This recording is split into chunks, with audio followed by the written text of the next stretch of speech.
I agree with you when you say कि रामकृष्ण परमहंस को हर समय याद करना चाहिए, कोई तिथि नहीं होती, परंतु जब हमने एक प्रोग्राम बनाया तो उस प्रोग्राम की कोई मर्यादा होनी चाहिए।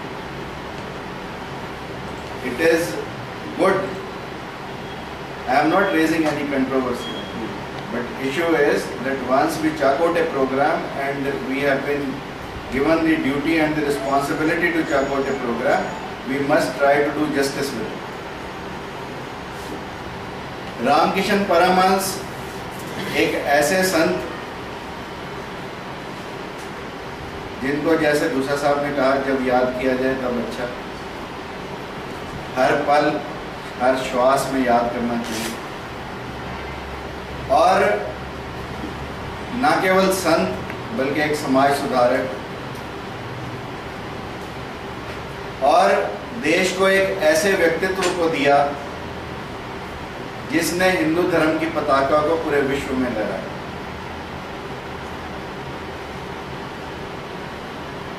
एक ऐसा बालक जो जन्म के समय जिसकी अभी नाल कटी हो, प्लेसेंटा कटा हो,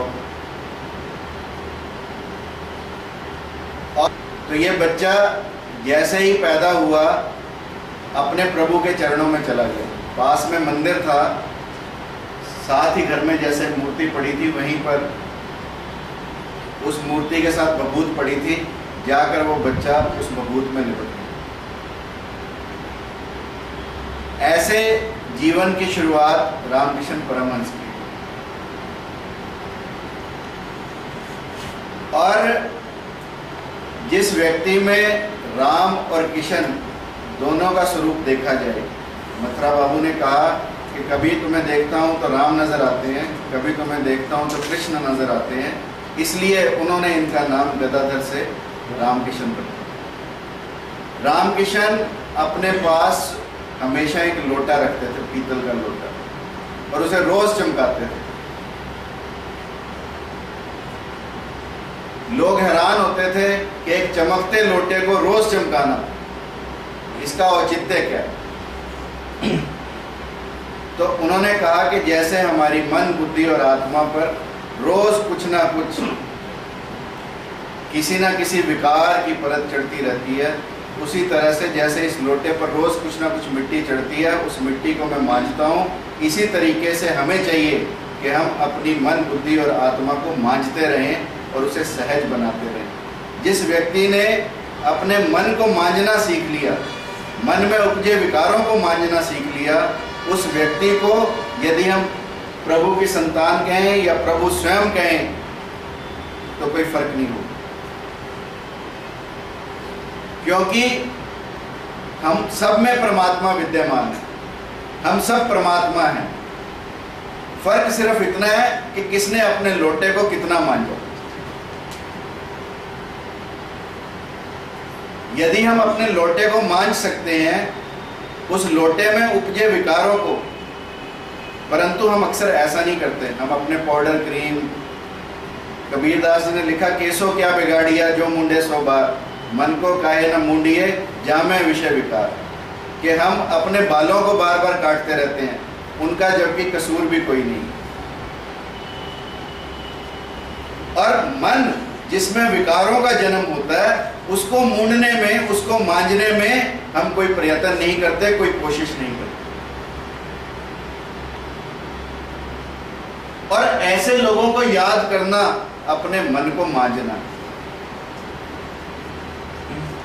अपने लोटे को चमकाना। और रामकृष्ण परमहंस इतने सहज थे कि कोई भी व्यक्ति इनसे मिलने आए, कोई छोटे बड़े का भेद नहीं, कोई जात पात का भेद नहीं, कोई उम्र का भेद नहीं, जो भी आया उससे सहजता से मिले। और ऐसा कहते हैं, अपने भक्तों के बीच एक दिन बैठे थे तो एक विशाल का व्यक्ति उनके पास आया, उन्होंने उसकी तरफ एक बार देखा और फिर अपने प्रवचन में लीन हो गए। उस व्यक्ति ने फिर जोर से पांव पटका और कहा, मुझे पहचानते नहीं, मुझे तुमने देखा नहीं। रामकृष्ण परमहंस ने फिर उसकी तरफ निगाह उठाई, उसने कहा, तुमने देखा नहीं, मैं गंगा जी को पार करके पानी के ऊपर चल के आया। तो रामकृष्ण परमहंस ने कहा कि ये गंगा पार तो 2 टके में कोई नाविक भी करवा सकता। तो इसमें कोई उपलब्धि नहीं है, यानी चमत्कारों में कोई उपलब्धि नहीं है। उपलब्धि है तो मानव सेवा में। विवेकानंद ने जब कहा कि मैं हिमालय में आत्मशुद्धि के लिए जाना चाहता हूं, तो उस समय प्लेग फैला हुआ था कलकत्ता में।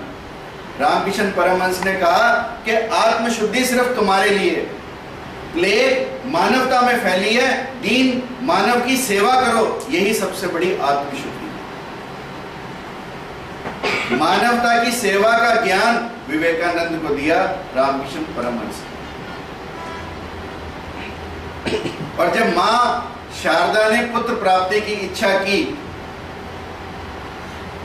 और कहा कि तुम मुझे किस भाव में देखते हो, तो रामकृष्ण परमहंस ने कहा मैं तुझे मां के भाव में देखता हूं, जैसे मां काली को देखता हूं वैसे तुझे देखता हूं।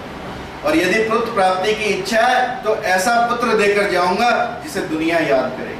और इतिहास जानता है कि नरेंद्र को विवेकानंद बनाकर रामकृष्ण परमहंस ने इस दुनिया को एक देव दिया, जिसको हम हमेशा याद करते रहे। रामकृष्ण परमहंस जब पुजारी का कार्यभार उन्हें दिया गया, रानी रासमणी ने पूजा का कार्यभार दिया, तो पूजा करने लगते तो घंटों पूजा चलती। जबकि दक्षिणेश्वर में पूजा का समय था, सुबह 4 बजे से 6 बजे, शाम को 5 से 7, सब मंदिरों में आरती का समय होता। और रामकृष्ण परमहंस पूजा करने लगते तो पता लगता कोई समय नहीं। रात को 2 बजे शुरू कर दी तो 2 बजे शुरू हो गई, समाप्ति 12 बजे हुई तो 12 बजे हो गई। जितनी देर तक चलती उतनी देर तक पूजा चलती। तो रानी ने कहा कि तुम्हें नौकरी रखा है पूजा को समय से करने के लिए। तो रामकृष्ण परमहंस ने कहा पूजा का कोई समय नहीं होगा। पूजा एक भाव की, हमारे एक भाव की चीज है, जिसको जब भाव हमारा लग जाए, जब समाधि हमारी लग जाए, तब पूजा का कोई समय नहीं हो सकता। ये रामकृष्ण परमहंस ने कहा। तब रानी की आंखें खुली, उसने कहा जैसे तुम्हारी इच्छा करे वैसी पूजा करो। और तब से आज तक दक्षिणेश्वर में पूजा 24 घंटे खुली है। कोई पूजा का समय नहीं है उस मंदिर का, न बंद होने का समय न कोई खुलने का समय। पूजा हमेशा होती है उस मंदिर।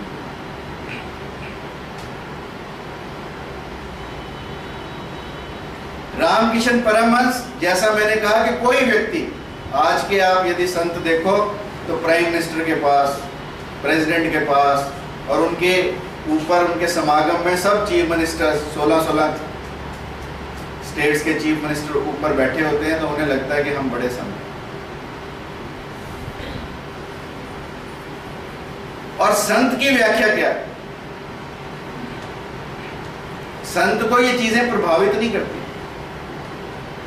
जैसे कुछ दिन पहले हमने तुलसीदास जी को याद किया, तो तुलसीदास जी ने लिखा है कि अगस्त मुनि के आश्रम में जब राम और लक्ष्मण पहुंचे और सुतीक्षण ने जाकर अगस्त ऋषि को खबर दी कि महाराज आए कौशलधीश राजकुमारा, बाहर पधारे जगत अधारा।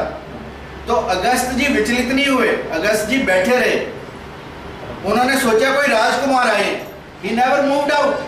He kept on sitting in his कुटिया, बाहर नहीं निकले। और उसने फिर कहा कि बाहर पधारे जगत आदि, तो जगत आधारा। तो उन्होंने सोचा कि जगत का आधार मतलब शेषनाग, कोई और व्यक्ति आया होगा, तब भी विचलित नहीं हुए।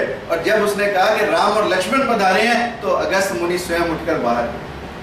यानी उनको ये चीजें विचलित नहीं करती कि बाहर कौन आया, परंतु जब पता लगा प्रभु स्वयं आए हैं तो उठकर चले। इसी तरह से रामकृष्ण परमहंस के पास जब भी कोई बड़े व्यक्ति आए, तो रामकृष्ण परमहंस की ना तो पूजा विचलित हुई, ना स्वयं विचलित हुए।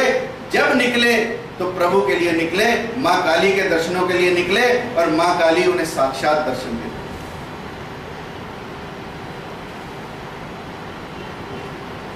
गले का कैंसर था, गले के कैंसर से डेथ हुई। महर्षि रमन की भी गले के कैंसर से डेथ हुई, रामकृष्ण परमहंस की भी गले के कैंसर से डेथ हुई। तो लोगों ने कहा कि आपको माँ साक्षात दर्शन देती है, माँ सबके दुख मिटाती है, आप पीड़ा में करहा रहे हैं, आप क्यों नहीं माँ से प्रार्थना करते कि आपके इस रोग को दूर करे?